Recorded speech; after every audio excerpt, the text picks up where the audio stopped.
From unhinged corporate stunts to games themselves acting like they need therapy, April's been peak gaming chaos, let's say. And as you know, GameRanq always puts together the weird stories of the month, drops them in the blender, and makes a nice little smoothie for you. You like smoothies, right? I mean, if you don't like smoothies, I'm gonna force feed you this smoothie one way or the other. So, hi folks, it's Falcon, and today on GameRanq, the weird gaming stories of April 2025. Starting off with number 10, we got some Half-Life 3 leaks. Oh boy! So I've kind of been suspecting this since we got a Half-Life documentary from Valve. We've been getting little things that I don't know. But here's a new one. A concept artist with a name that is completely unpronounceable, who is currently working at Valve on a project called Deadlock, was doing an interview, and during which he said he had been in the room where they made Half-Life 3. He said he didn't witness active development, but observed the workspace, including computers and whiteboards, suggesting that the project was, or maybe even is, in some stage of development. Adding fuel to the fire, we also saw some unseen concept art from Dave McGreevy, who has a pronounceable name. It's got some destroyed ships on a cliff's edge, stuff like that. But further speculation arises from data mined references to HLX, which is what people believe to be the code name for Half-Life 3, which they've found in Dota 2 and Deadlock. They have strings that are related to HLX, so, interesting, right? I don't know. To me, they've been doing a lot of things that have reminded people that Half-Life exists. Not that people forgot, but Valve has been unusually talky about, the reason why we didn't do Half-Life 3 is blankety blank for a good year now. And it just keeps getting weirder. Moving on to number 9. So Schedule 1 is a huge hit. We all know this. This is not the weird element of the story. I'm just bringing that up because apparently there is a company called Movie Games SA, the publisher of a game called Drug Dealer Simulator, and they announced an investigation into Schedule 1 for potential infringement on their intellectual property, citing similarities in plot, mechanics, and user interface.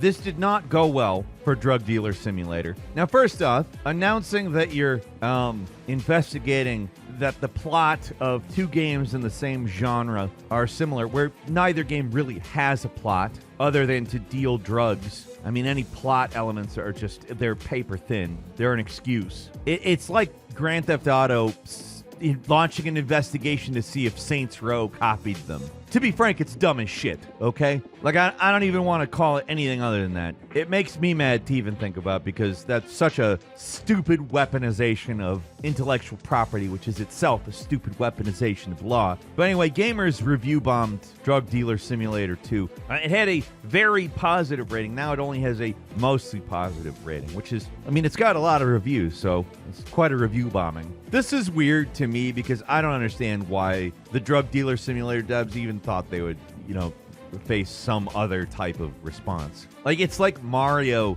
launching an investigation over whether Sonic infringed on it. It's literally like genre stuff. Like, I hate it. I really don't like this kind of thing. Moving on to number 8. So Inzoi, the sort of new kid on the block in the Sims arena, kind of taking on the big guys at EA. The developers Crafting got a little bit of a backlash over a bug that players discovered that allowed them to run over and kill children. Now, it was not an intended part of the gameplay. Children are just NPCs. You can run over NPCs. The children weren't supposed to be able to be killed, but apparently a bug makes it so that they are. A video sort of caught on, and Crafting responded saying this is highly inappropriate. We did not intend for this. And they released a patch immediately, like they got on it, just very quick. I would guess it's mostly because the game is rated teen, and, well, if they left that in there, it probably wouldn't be rated teen for very long. And they probably rely on the fact it's rated teen quite a bit for sales. I mean, it's got to be a big pain in the butt for people like this when something like that happens. I can't imagine personally being offended by it, but I can imagine parents being offended by it and restricting their children from owning or playing a game that, well, that's there. So hopefully that doesn't hurt them too hard, because they have a very interesting game that I do hope over the course of the next several years becomes a good game. It's not bad or anything, but interesting is probably the best I can call it right now. It's interesting with the bones of something good. I wish it a long life cycle. Hopefully it's not taken down due to something weird. At number 7, we found out there's a pretty significant internal rift between the Dragon Age and the Mass Effect people at BioWare. So, former BioWare writer David Gator had told us that BioWare operated as two distinct teams, one for Dragon Age, one for Mass Effect. These teams had pretty distinct cultures, and they also, more importantly, didn't get along. So EA has apparently continued to play favorites also. I get why they would be sort of not happy with each other. EA likes Mass Effect a lot more, probably because Mass Effect consistently does well, or did at least. Even the crappier latest Mass Effect did pretty well. Dragon Age, on the other hand, I mean, it sold good, and if its budget was like half of what it was, I think they probably would have thought that it did quite good. But these are AAA games. They have to have the biggest budgets of all time, and that's stupid. We've talked about that recently, actually. Anyway, so Dragon Age the Veilguard did not meet expectations, and there have been pretty significant layoffs in BioWare, and the Dragon Age people got hit harder. Gator said basically, the teams don't like each other, and it's clear why. Like, let's say you were a parent and you played favorites with your kids. Your other kids would bully the favorite kid. It's that simple. And then the favorite kid would dislike the other kids too. I mean, everybody would dislike. You don't do that as a parent. It's a bad idea. At number 6, Sony has a bad refund policy. They came under scrutiny for it. Their policy, you see, stipulates the game purchases are only eligible for refunds within 14 days, provided the game has not been downloaded or streamed. Once a download begins, refunds are typically denied regardless of playtime or satisfaction. This obviously led to a bit of a surge in player grievances, especially because of how shitty the PlayStation Store is. You know how it's just populated with shit? Like with basically scam games, more or less, that mimic popular titles and through what is essentially false advertising, lead unsuspecting users to purchase games that don't meet expectations. And forget the scam element of it, though. If a game doesn't meet your expectations, you should be able to return it. You should be able to return a game that, like, you buy and you think is bad. Obviously within limits. It used to be like a 30-day return policy for big box stores and stuff, but I don't know. What would be weird is if they actually did anything about it. They've caved to pressure in the past, so keep it up. Keep it up, folks. I guess it would be weird if gamers won repeatedly. I would like that, though.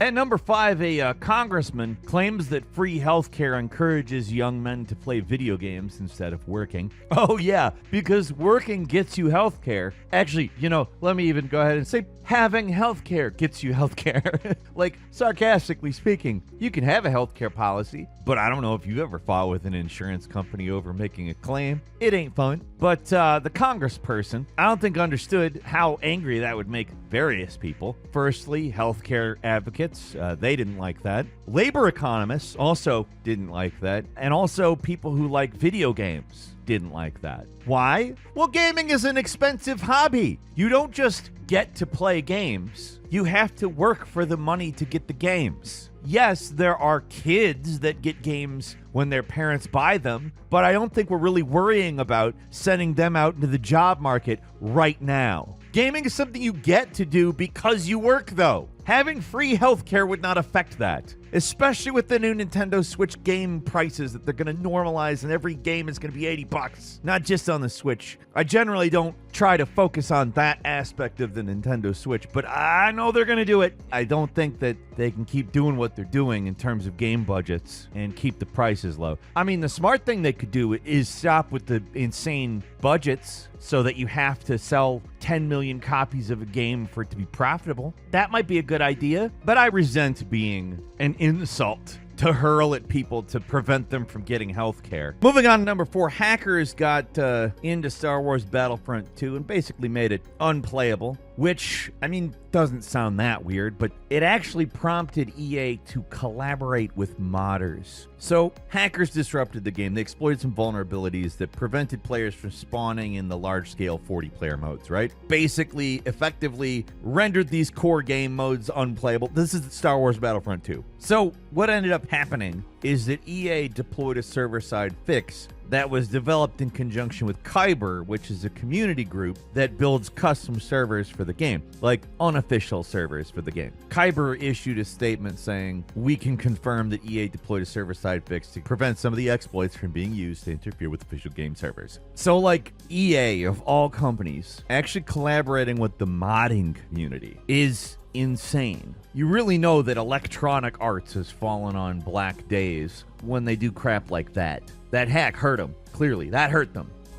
Moving on to number 3, Rise of Rebellion did not do well. So imagine leaving a renowned studio like From Software, known for the entire Dark Souls series, Bloodborne, Sekiro, Shadows Die Twice, Elden Ring, the Armored Core series, and for confusing people who are not in the know and only know the Miyazaki from Studio Ghibli. Well, that's what Japanese developer Hitaka did. After years of dedication, he released the game, which actually had over 40,000 wish lists prior to launch, which is pretty good. And it's an indie title. It's a Souls-like, and I don't know why, but the graphics remind me a lot of Final Fantasy XI, the first online one, not the second online one, and not the rework of the second online one. And whether or not that's what it reminds you of, a lot of people complained about the visuals, the animations, the narrative, and the fact that it's kind of just a real basic-ass Souls-like. Hitaka candidly admitted in a YouTube update that the game bombed completely, showing that simply coming from a big old studio, having some pedigree in terms of games you've worked on in the past, he's directly worked on Dark Souls games, you can bomb completely.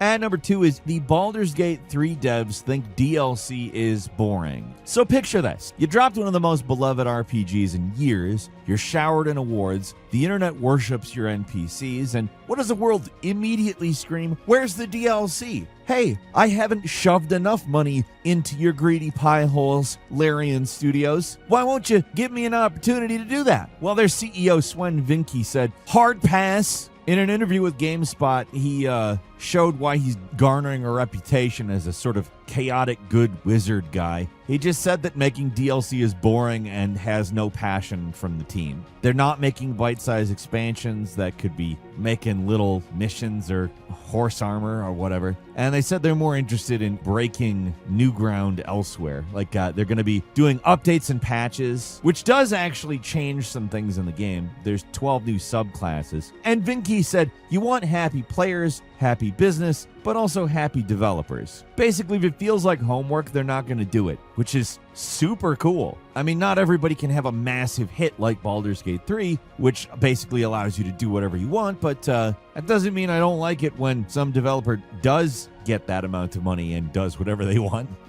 And finally, at number 1, a GTA San Andreas bug sends CJ 1.087 quadrillion light years into space. I mean, the Grand Theft Auto games are always chaotic, but thanks to the April 2025 Windows 11 update, that chaos has hit levels unforeseen by modern man. A 2-decade-year-old bug, a 20-year-old mistake, was discovered when players noticed a skimmer plane suddenly vanished. Modder, silent, that's what he's going by, investigated and found that spawning the plane would now launch CJ, the main character, 1.087 quadrillion light years into the sky. Turns out, Rockstar forgot to properly update Skimmer's vehicle data when porting it from Vice City, and it was treated like a boat in Vice City, and in San Andreas it was treated like a plane, which was its own thing. A Windows 11 patch just exposed this long-hidden oopsie, so now, like Katy Perry, CJ can be an astronaut without really doing anything.